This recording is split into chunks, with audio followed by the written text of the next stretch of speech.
Hey guys, Todd with Great Escape Farms here. Today I'm starting the process of opening my pool for the summer. So I did a video on the winterization process. I figure I'll show you exactly how I'm gonna do the other end.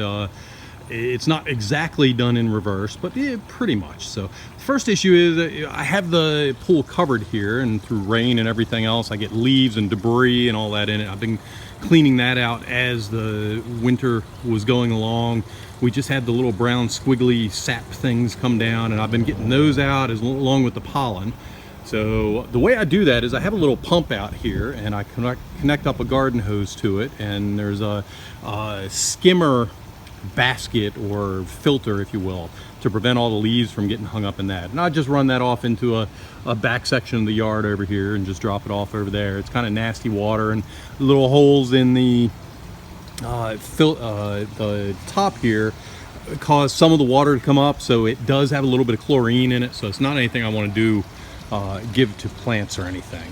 So one of the other things I'm doing while I'm draining the water off the top, I'm filling the pool up right here. So I have water coming in from the house. And again, I've started this process about a month ago because the pool was a good bit lower than this. For one, I let some of the water out, and for two, as we had some huge rain, 6, 7, 8 inches in a couple of weeks, and I didn't get out here.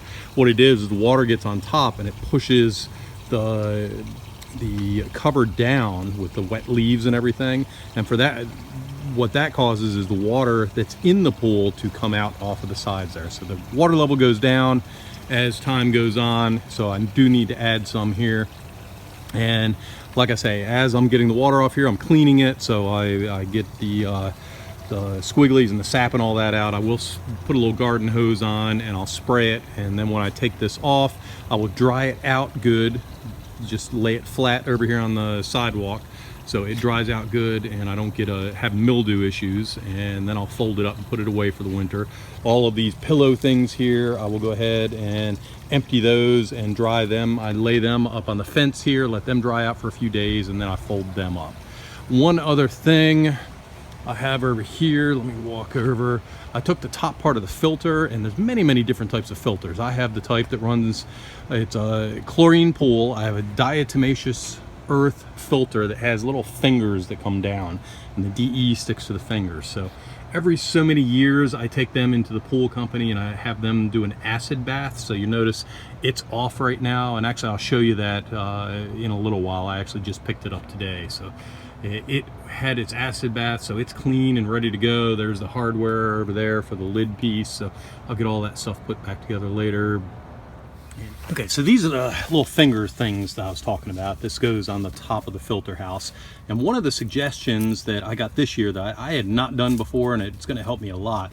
Let me explain the problem first. Is there's a gasket around here, and I have a lot of issues with getting this thing bound up, and in 11 or 12 years of doing this, I've only actually bent it and had issues with it once.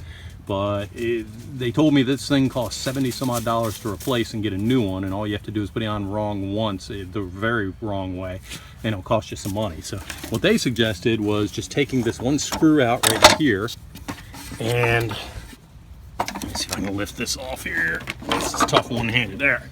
And basically the unit comes in 2 pieces, and then what we have is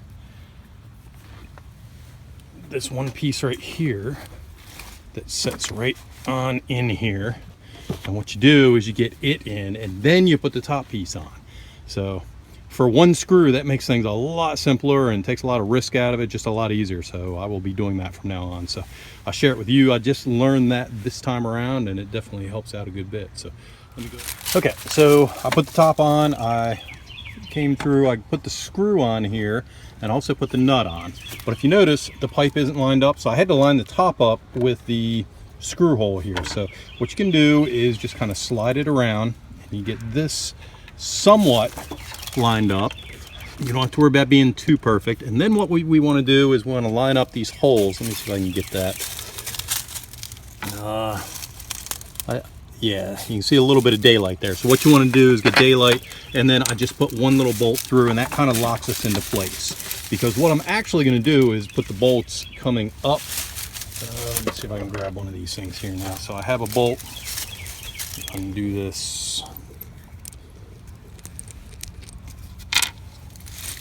And what I'm actually going to do is come from the bottom side and push up like that, and then I'll put the washer and the nut on the top side. And the reason I do that is I can't see the bottom side, and it's very difficult to put a washer and a nut on there, and I end up dropping nuts and dropping washers, and as you can see, that's all leaves and stuff down there. So it's just easier, I found, doing it this way for my particular situation. Okay, so I have all the screws on, I have them tight. I start on one end and I just tighten all the way around, and then I go a second time around, make sure everything's equally tight. I don't crank them down too much, I just want to make sure that they're on nice and tight and they won't slip off or anything. I have the, I call it plumber's tape. I know it has a better name than that, but it's right here. I didn't put it fully on just so you can see, because once it's on, it just kind of is difficult to see what it is. When anywhere that you are disconnected, make sure that you have that little O-ring on, and they also have a little O-ring lubricant that you can put on there as well to help seal it up. But if you don't have that, it's going to have a little bit of a leak, or it could have a little bit of a leak there. I did not take any of the others off last year. I was a little bit lazy, I guess. Lazy or economizing time, I don't know what you want to call it. So I do not have to worry about that one or this one. So I take this piece off, and I'll need to put that ring on a little bit better.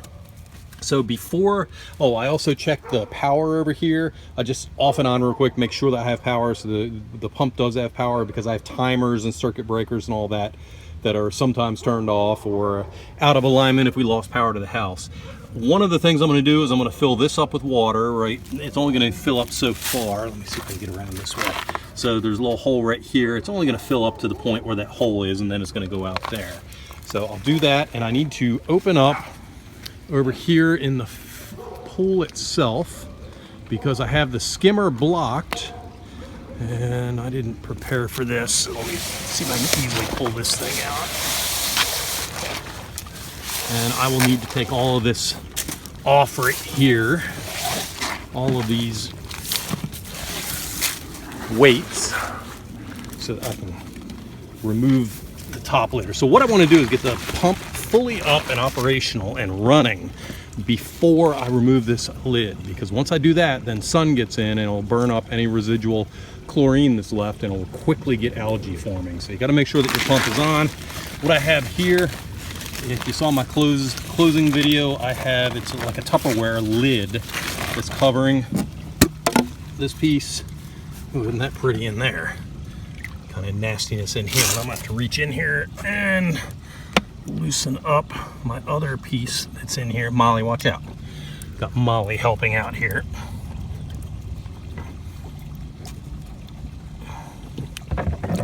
What I have is this piece right here.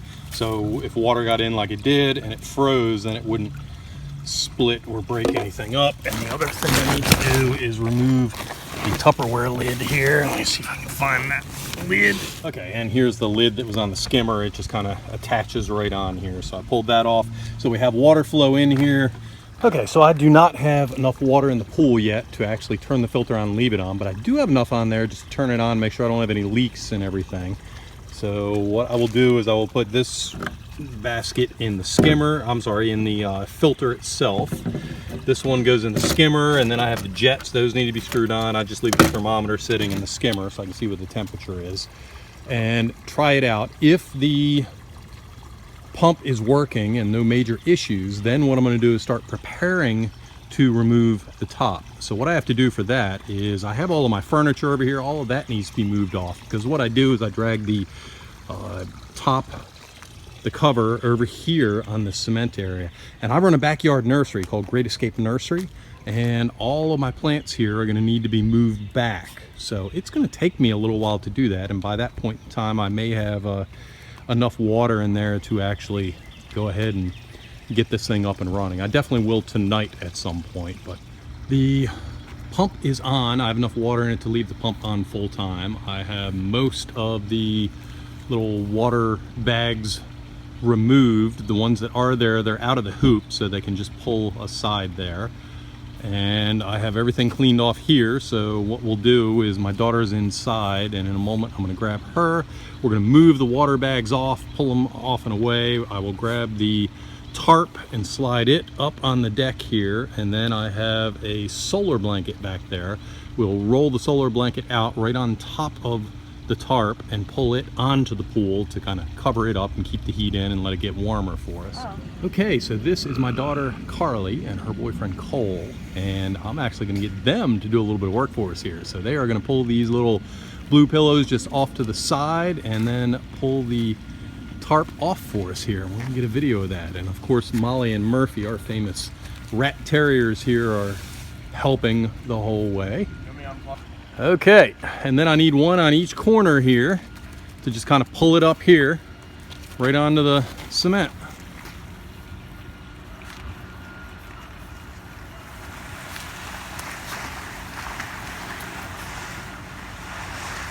There you go.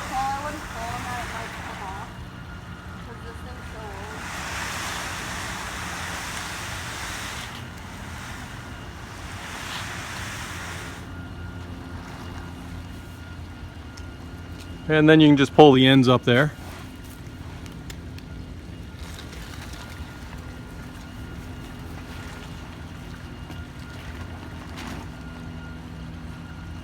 And I will straighten all this out and blow it off and dry it. But before we do that, we're going to go ahead and roll out the solar cover on top of this and pull it right on. Okay, now we're rolling on with the solar cover. We just laid it out right on top of the pool winter cover, and the solar cover will keep evaporation down at night, so that keeps it from cooling, and it will allow it to heat up a good bit more during the daytime, and that will help warm our pool up. So let's see, we have the ladders in now. They have been secured on. The cover is almost completely folded up. I've blown everything off. I'm getting ready. After I finish the cover, I'm gonna move the furniture back on. Then I can move the nursery back in behind the furniture here. I have a roller right here for the solar cover, so I need to put that in and hook that up. I need to do diatomaceous earth and put chlorine in. Okay guys, mission accomplished. I have completed everything I needed. Well, actually, I'm sorry, as I look down here, I didn't. I moved the reel over right here, but I didn't get a chance to tie up to the reel, and I'm running out of daylight here and I wouldn't get that done. But everything else I got done. I got the diatomaceous earth in over there. I got the hockey pucks in the basket. I have the, I went ahead and shocked it over there. I got the furniture in place, and I have my nursery set up behind the furniture here, so everything is good to go. It was a good day's work, and with that, let's see what else needs to be done here before it's swimmable. For one, it needs to warm up because it's probably in the 50s right now. Pretty chilly having that cover on, although the next couple days are going to be in the 80s, close to 90 here. With this solar cover on, we should heat up a good bit. I will, because I shocked it and everything, I'll let it sit probably 4 or 5 days, and then I'll go ahead and grab a water sample and take that in and get it tested and see if I need to do anything with pH or anything else. So I check for chlorine, but pH and all that other stuff, generally I take it in, especially first time of the year, see if I need anything, and let them tell me how it is, what I need to add, and everything else. So that's it for this video. Thank you for tuning in. Please consider subscribing to our YouTube channel, and I hope you have a wonderful day.